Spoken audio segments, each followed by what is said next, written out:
मेरा नाम रीना है। हम सब एक ही घर में रहते थे। वह घर हमारे दादाजी का था। यहाँ पर मेरे पिताजी और उनके दो भाई एक साथ रहते थे, लेकिन दोनों चाचू इस दुनिया में नहीं थे। अब मेरे पिताजी ही जिंदा थे। मेरे दादाजी भी जिंदा थे, जिनका हुकूमत इस घर पे चलता था। हमारे घर में हर चीज़ बहुत तादाद से आती थी, क्योंकि हमारे घर में काफ़ी लोग थे। लेकिन एक नौकरानी थी जो सबसे ज़्यादा खूबसूरत थी। उसका नाम नेहा था।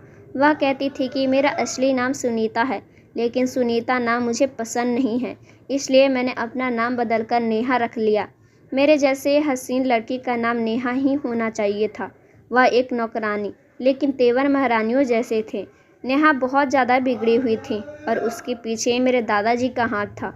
वह मेरे दादाजी को चाहती थी, मेरे दादाजी का सारा काम करती थी। मेरे दादाजी बिस्तर से उठ भी नहीं पाते थे। वह इतने ज़्यादा कमज़ोर थे कि उन्हें दवाई देना, खाना खिलाना, उनके कमरे की सफाई करना और जब वह अकेले हो तो उनके पास बैठकर बातें करना नेहा करती थी।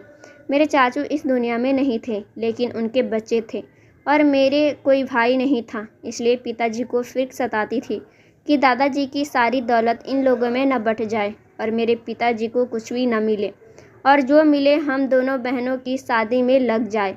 इसलिए वह परेशान रहते थे। लेकिन हम दादा के पास बैठते तो हमें बिल्कुल भी अच्छा नहीं लगता था। दादाजी अजीबोगरीब कृष्ण की बातें करते थे, किसी को पहचानते तक नहीं थे। ऐसे इंसान के साथ बैठकर क्या करना। नेहा उनके पास बैठकर बहुत ज़्यादा खुश होती थी। नेहा कमरे में होती तो उनके कमरे से हंसी की आवाज़ आती। नेहा के पास हर वक्त पैसे भी रहते थे। एक दिन वह अंदर बैठी थी, मैं भी अंदर चली गई और सामने का मंजर देखकर हैरान हो गई, क्योंकि मेरे दादाजी के हाथ में ढेर सारे पैसे थे और वह पैसे नौकरानी को पकड़ा रहे थे। वह पैसे कम नहीं थे, कम से कम 5,000 तो लग रहे थे। मैंने कहा कि यह क्या हो रहा है, आप इतने सारे पैसे क्यों दे रहे हैं? तो मेरे दादाजी कहने लगे कि यह इसकी तनख्वाह है। तो मैंने कहा कि मुझे भी पैसे चाहिए। उन्होंने मुझे 1,000 का नोट पकड़ा दिया।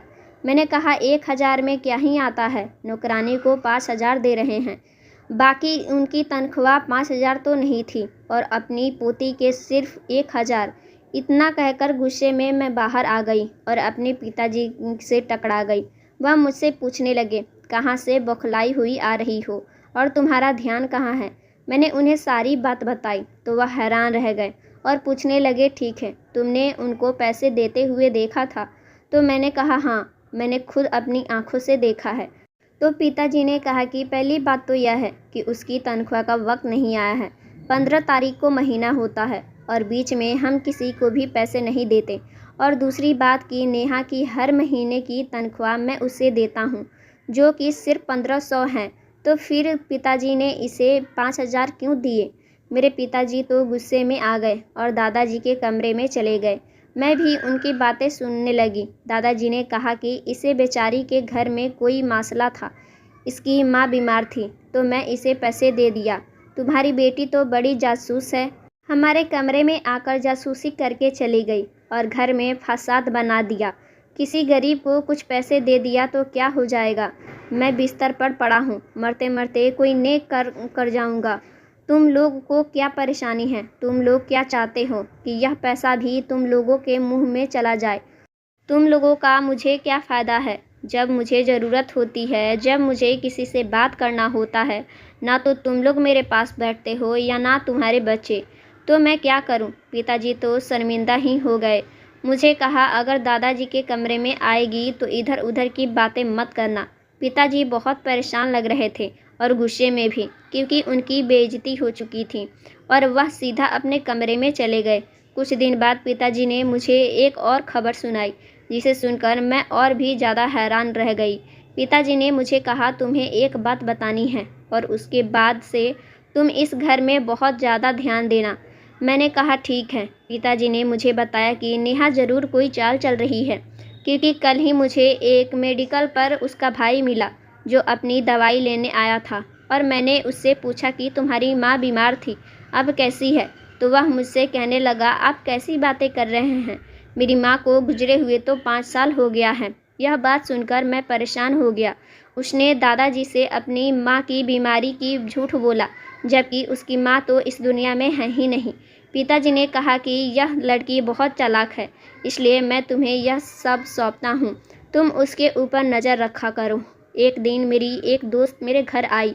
हमारे घर में दौलत की कोई कमी नहीं थी, इसलिए ही शायद मेरी दोस्त भी मुझसे मिलने आया करती थी और मेरे घर आती रहती थी, क्योंकि उन्हें खाना खाना मिलता था, अच्छी चीज़ें मिलती थी। वापस में जाते समय मैं उन्हें किराया भी दिया करती थी। वह नौकरानी को देखकर कहने लगी कि यह कौन है। मैंने कहा कि नौकरानी है। तो वह कहने लगी, कैसी बातें कर रही हो, नौकरानी और यह, इसने जो सूट पहना है वह 1100 का है। यह सुनकर मैं हैरान हो गई। मैं कहने लगी, वाकई तो इन्होंने मुझे नेट पर दिखाया कि यह सूट 1100 का है और यह नया नया मार्केट में आया है। बहुत कम लोगों के हैं जिन्हें पास ये सूट खरीदा है। तुम्हारे घर की नौकरानी ने 1100 का सूट पहना है और तुम्हें पता भी नहीं है। यह सूट तो तुम्हें पहनना चाहिए था। मुझे तो यह देखकर आग लग गई कि हमारे घर की नौकरानी इतने महंगे कपड़े पहन रही है। वह सारे घर में ऐसे फिरती है जैसे इस घर की मालकिन हो। इसे सिर्फ खाना बनाने का काम ही करना था। इसे सिर्फ किचन में खाना बनाना ही होता है। वह खाना अच्छी बनाती थी और खाना बनाते ही दादाजी के कमरे में चली जाती थी। एक दिन वह दादाजी के कमरे में थी और कमरे से हंसने की आवाज़ आ रही थी। मैंने सोचा मैं भी तो देखूं, ऐसा क्या बात है जो इतना हंसा जा रहा है। मैंने दरवाज़ा खोलने की कोशिश की। मुझे दस्तक देने की कोई ज़रूरत नहीं थी। वह मेरे अपना घर था और मैं इस घर की मालकिन थी। लेकिन यह देखकर मेरे कदमों तले ज़मीन निकल गई। दरवाज़ा तो अंदर से बंद था, दरवाज़ा खुला ही नहीं, और वह हंसने में इतनी मशहूर थी कि उसे पता ही नहीं चला कि मैं दरवाज़ा खोलने की कोशिश की। मैंने फ़ौरन पिताजी को कॉल किया और सब कुछ उन्हें बता दिया। पिताजी भी हैरान रह गए और कहने लगे कि पता नहीं इस घर में क्या हो रहा है, कहीं कुछ ऐसा तो नहीं हो रहा जिसकी वजह से मुसीबत आ जाए। नौकरानी हम सबके सर पर सवार हो रही है। इसके तौर तरीके, इसकी हसरतें, इसका घर में सर उठा के घूमना, इसके पास ऐसा कोई रास्ता था जिसके बारे में हमें नहीं पता था। इसने कुछ ऐसा कर लिया था जिसका हमें पता नहीं था। इसे किसी बात का डर नहीं था। अब वह हमारे सामने दंदनाते फिरती थी। अब तो हमारी बात भी नहीं मानती थी। एक बार मैं जूस का गिलास पकड़े जा रही थी कि मेरे हाथ से गिरकर टूट गया। मैंने उसे कहा कि यह साफ़ कर दो। वह खाना बना रही थी। उसने मुझसे कहा, यह रहा कपड़ा, साफ़ कर दो। भला कौन सी नौकरानी आपको यह कहती है कि अपना काम खुद करो, जबकि हमने उसको काम पर रखा है। मुझे गुस्सा आ गया। मेरी नौकरानी से लड़ाई हो गई। मैंने कहा, नौकरानी हो तो नौकरानी की तरह रहो। कहने लगी, मैं खाना बनाती हूँ, मुझे खाना बनाना है। जो गलती खुद की है उसे खुद ही साफ़ करो। और उसने वह सफाई नहीं की। फिर बाहर से चपरासी अंदर आया। उसने वह देखा तो साफ़ कर दिया, जबकि उसका काम नहीं था। मैंने भी नहीं किया क्योंकि मुझे भी गुस्सा आ गया था। मैंने यह बात पिताजी को बताई और कहा कि इस नौकरानी को घर से निकाल दें। पिताजी ने कहा कि ठीक है, इसे तो नौकरी से निकाल देना चाहिए। पिताजी ने अगले ही दिन इस महीने की तारीख को उसे पैसा दिया और बोला, तुम्हें नौकरी से निकाल रहा हूँ। वह जाने के बजाय मेरे दादाजी से मिलना चाहती थी। मैंने कहा कि वह सो रहे हैं, जबकि वह सो नहीं रहे थे।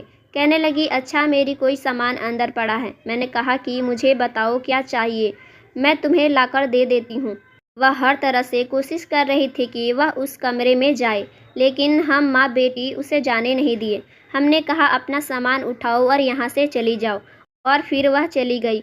हमने चैन की सांस ली। पिताजी ने कहा कि कोई और नौकरानी ढूंढता हूँ जो खाना बनाया करे, और इस दफ़ा कोई बड़ी उम्र की औरत लेकर आऊँगा जिसका खाना बनाने का काम होगा। नेहा को घर से निकालकर मैं बहुत खुश थी, लेकिन अभी नेहा को गए हुए कुछ घंटे हुए थे।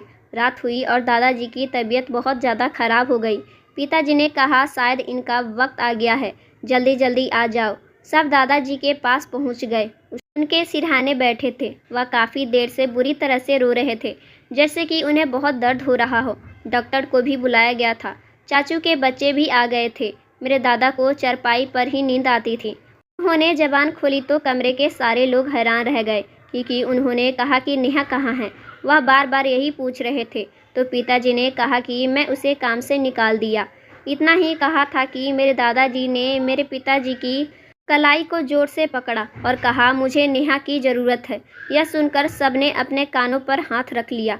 दादाजी किस किस्म की बातें कर रहे थे? रात के 1 बजे दादाजी बस एक ही रट लगा रहे थे कि नेहा को लेकर आओ, नेहा को लेकर आओ। मजबूरी मेरे पिताजी को उनके घर से लाना पड़ा। वह दादा का हाथ पकड़ी सारी घर वाले हैरान रह गए थे। दादाजी ने फ़ौरन से पैसे निकालकर उसे दिए और कहा कि तुम्हारा रोज़गार कोई बंद नहीं कर सकता। मैं अभी इधर ही हूँ, मैं अभी मर नहीं रहा हूँ।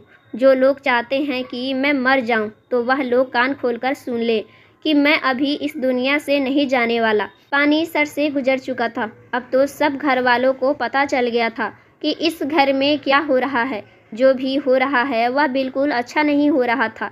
एक नौकरानी का घर के मालिक से इतना करीब होना सही नहीं है। मैंने सबको यह भी बताया कि जब नेहा अंदर आती है तो अंदर से दरवाज़ा बंद करती है। सबने कहा कि मरने से पहले हमें शर्मिंदा करके ही जाएंगे। पिताजी ने कहा, तुम सब मिलकर मेरी मदद करो। मैं तो अपनी तरफ से जो करना चाहता था कर चुका। तभी नेहा के आंखों में जाते हुए भी जीत की खुशी थी। उसे पता था कि वह वापस आ जाएगी और उसे कोई रोक नहीं सकता। मैं सोच ली कि मुझे क्या करना है। जब नेहा किचन में काम कर रही थी तो मैं चुपके से जाकर किचन का दरवाज़ा बंद कर दी। चपरासी को कह दिया कि दरवाज़ा नहीं खुलना चाहिए। चपरासी अंकल बचपन से ही मेरे साथ खेलते थे। वह मेरी बात ज़रूर मानते थे। मैं खुद नेहा के कपड़े पहनकर दादाजी के कमरे में चली गई और घूंघट ओढ़ ली। अब मुझे देखकर समझने लगे कि मैं नेहा हूँ। दरवाज़ा भी मैं अंदर से जाकर बंद कर दिया। दादाजी कहने लगे, यह क्या, आज तो तुम दुल्हन बनकर आई हो, क्या हो गया है? तो मैं आगे से सर हिला दी तो कहने लगे, अच्छा अच्छा, आज तुम दुल्हन हो। मैं जाकर उनके कदमों के करीब चारपाई पर बैठ गई। फिर उनके बाद इस कमरे में जो हुआ वह देखकर मेरी जान निकल गई, क्योंकि उन्होंने बात ही कुछ ऐसी की थी। उन्होंने कहा, अरमान की दुल्हन होना, अरमान जल्दी आ जाएगा, मैं तुम लोगों की शादी करवा दूंगा और यह काम करते ही मैं इस दुनिया से जाऊंगा। अरमान कोई और नहीं, मेरे चाचू का बेटा था। उसका चक्कर नेहा से चल रहा था और यह दोनों आपस में शादी करने वाले थे। दादाजी को इस बात का पता था। नेहा इस घर की रानी बनने वाली है, यानी कि इस खानदान की बहू। मैं उसी वक्त हल्ला करके सबको इकट्ठा कर दी। जब उसकी माँ को पता चला तो वह बिल्कुल हैरान रह गई, क्योंकि उन्होंने इस बात को पता नहीं था। अरमान ने कहा कि मैं इस लड़की से मोहब्बत करता हूँ और इस बात का दादाजी को पहले से ही पता था और वसीयत भी कर दी थी कि हमारी शादी होनी चाहिए। वह इस दुनिया में रहे या ना रहे, वह सब घर वाले ने इसे समझाया कि तुम घर की नौकरानी से शादी कैसे कर सकते हो। तो वह कहने लगा कि वह नौकरानी है तो क्या हुआ, वह बहुत ज़्यादा खूबसूरत है और मैं उससे मोहब्बत करता हूँ। आप लोग मेरी कुछ नहीं बिगाड़ सकते। दादाजी मेरे साथ हैं। अगले 3 दिन में दादाजी ने शादी की तारीख पक्की कर दी। मेरी ज़िंदगी का कोई भरोसा नहीं है, इसकी शादी कर दी जाए। इस लड़की के माँ बाप इस दुनिया में नहीं हैं तो यह शादी मैं ही करवाऊँगा। चाची की आंखों के सामने खूब धूमधाम से शादी हो गई। लेकिन असल बात यह थी कि दादाजी अचानक इस दुनिया से चल गए। हम सब बहुत दुखी थे और एक बड़ी खबर ने हमें परेशान कर दिया। वह यह कि जायदाद का एक बड़ा हिस्सा अरमान और नेहा के नाम पर कर दिया। अब हमें समझ आया था कि हमें दादाजी की खिदमत करनी चाहिए थी।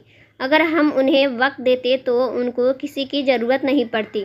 लेकिन कुछ भी हो, अरमान और नेहा तो अपनी किस्मत चमका गए। दादाजी भी इस दुनिया में नहीं रहे। बाकी जायदाद में हमें जो हिस्सा मिला बस इतना ही मिला कि हमारा गुजर बसर चल बसे। नेहा और अरमान दौलत लेकर दूसरे शहर में जाकर बस गए। वह ना ही हमसे मिलते हैं और ना ही हमसे बात करते हैं।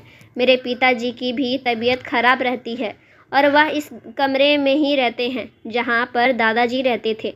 मैं अपने पिताजी का बहुत ख्याल रखती हूँ, उनसे बातें करती हूँ। मेरे पिताजी कहते हैं जो हुआ वो ठीक नहीं हुआ।